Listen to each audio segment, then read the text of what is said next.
Gainsbourg est un véritable titi parisien. Il est né à Paris, et il est décédé aussi à Paris. Bon, il a fait quelques allers-retours à Londres et dans d'autres régions, et puis contraint forcé peut-être pendant la Seconde Guerre mondiale. Moïse Hanoufa, bonjour, ravi de vous accueillir aujourd'hui. Alors, vous êtes programmé dans le cadre du Centre communautaire virtuel pour donner une conférence sur le Paris de Gainsbourg. Quel joli sujet! Oui, tout à fait. C'est un sujet qui me passionne depuis plusieurs années et j'aimerais en faire part un peu à vous.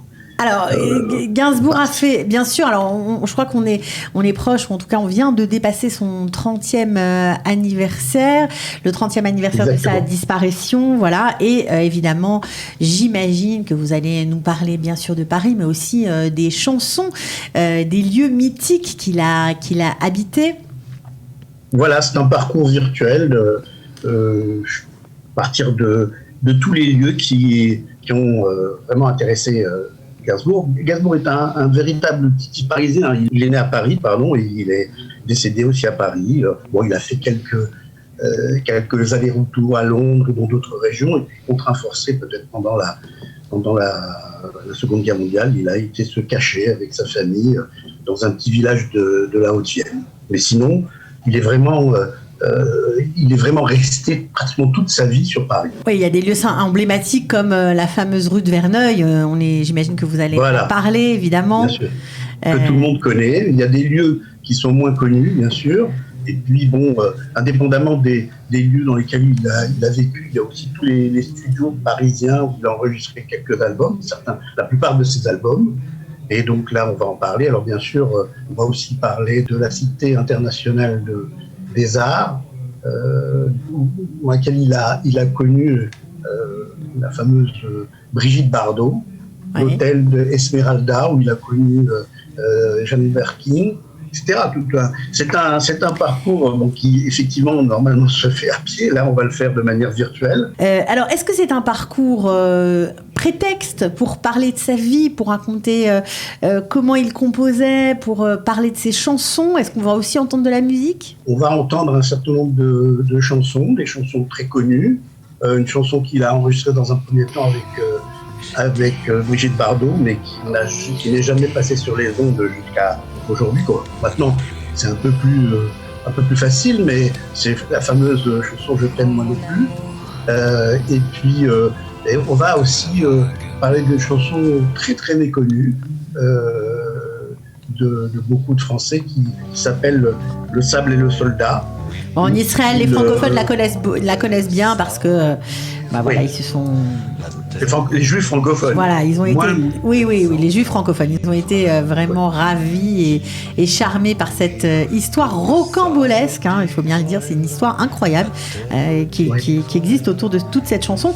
Alors, je voudrais juste revenir sur la rue Verneuil parce que c'est un lieu mythique. Sa fille, Charlotte, va en faire un musée. Est-ce que ce projet de musée va voir le jour? De nombreuses péripéties, c'est pas fini. Elle en a parlé lors du 30e anniversaire de son décès. Et donc, en principe, ça devrait aboutir dans les mois qui viennent. C'est un sujet qui lui tient à cœur depuis longtemps. Le problème, c'est que on connaît Charles Gainsbourg, mais on connaît moins ses autres enfants qu'il a eu avec une autre de ses épouses. Il faut savoir qu'il s'est jamais marié avec Jane Birkin, alors qu'il a eu deux mariages précédents. Et donc là, il y a eu des petits soucis, vous savez, d'héritage, de discussion, de succession, etc. Et là, c'est en train d'aboutir. Il paraîtrait, alors là, vous allez me dire si c'est vrai ou pas, que Serge Gainsbourg avait acheté cette fameuse rue de Verneuil pour Brigitte Bardot. Exactement. En tous les cas, au départ, c'est avec son père qu'il l'a visité. Et ensuite, d'après ce que je sais, il serait venu, à l'époque où il avait une relation amoureuse avec Brigitte Bardot, il serait venu visiter cet hôtel particulier, on peut l'appeler ainsi, et Brigitte Bardot aurait un petit peu discuté pour essayer de négocier un peu les prix, le prix. On va parler chansons. Est-ce qu'on va avoir aussi avec vous dans cette conférence, on va d'ailleurs donner la date, ce sera jeudi 22 avril à 14h, donc sur le centre communautaire virtuel, c'est très facile pour se connecter. Vous rentrez sur le site du Studio Qualita, là-bas vous allez voir centre communautaire virtuel, vous tapez et vous rentrez dans la conférence, c'est gratuit évidemment. Donc jeudi 22 avril à 14h, est-ce que vous allez nous raconter ce qui se cache derrière certaines chansons comme la javanaise par exemple? Vous déplaise en dansant la javanaise. C'est des histoires. Bon, alors bien sûr, il y a beaucoup de légendes sur les chansons les plus connues de Gainsbourg. Alors la javanaise, au départ, c'est une chanson qu'il aurait proposée à Juliette Gréco et qui a été chantée par elle, qui a été chantée par de nombreux chanteurs. Aujourd'hui encore, il y a plein de chanteurs dans le vent qui chantent cette chanson. Et on en parlera évidemment. Alors moi, en fait, il y a toute une série de thématiques normalement quand je la visite de manière concrète. Quand je fais cette visite de manière concrète, donc il y a évidemment Gainsbourg et les femmes, Gainsbourg et les lieux qu'il a hantés, Gainsbourg et le judaïsme, parce que ça prend une place assez importante dans sa vie quand même. Et puis il y a une fameuse maxime de lui où il dit: avec le nez que j'ai, je peux pas envisager autre chose qu'un juif, vous voyez. Donc, et puis, c'est le problème qu'il a eu avec un certain nombre de journalistes, et en particulier un journaliste bien connu du gaullisme qui s'appelait Michel Droit, où il avait été attaqué au moment de la fameuse chanson aux armes, etc.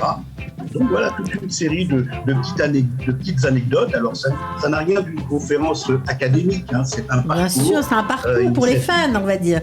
Pour les fans ou pour tous ceux qui ont envie d'en savoir plus sur lui, tout simplement. Parce que c'était et puis des petites choses qui sont un peu moins connues. Je vous dis ça, c'est ses autres épouses, ses autres enfants, le fait qu'il a eu aussi...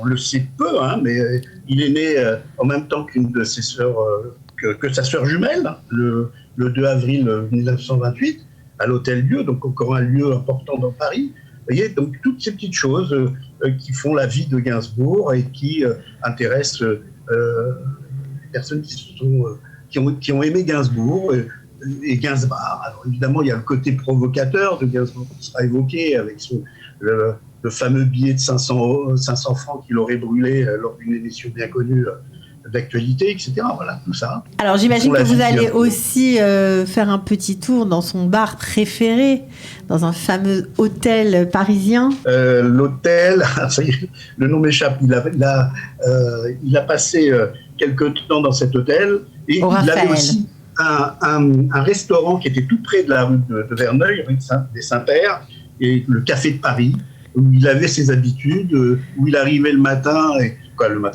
il arrivait pour déjeuner ou dîner, et il mettait sur, vous savez, les petits pics qu'il y avait avant sur les bars pour mettre les commandes. Il mettait un billet de 500 francs, et il avait entre guillemets table ouverte. Et on dit aussi que c'est là qu'il aurait fait son dernier repas avec Charlotte et avec un autre de ses enfants peut-être. Son autre fils. Ouais. Voilà. Donc ces lieux-là, on va en parler aussi évidemment. Ok, bon ça promet d'être passionnant, surtout si vous êtes fan de Serge Gainsbourg, si vous avez envie d'en savoir plus sur lui, voilà, son Paris affiché et puis son Paris caché aussi, voilà, les endroits où il a joué de la musique, où il a vécu, où il a bu, où il s'est amusé et où il a rêvé, peut-être même écrit. Voilà. Si vous avez envie d'en savoir plus, rendez-vous jeudi 22 avril à 14h, c'est en ligne, c'est une conférence en ligne sur le centre communautaire virtuel. C'est un site également. Vous pouvez le googliser, vous le trouvez facilement. Merci beaucoup Moïse Hanoufa d'avoir été avec nous ce matin. Merci à vous. Merci, au revoir.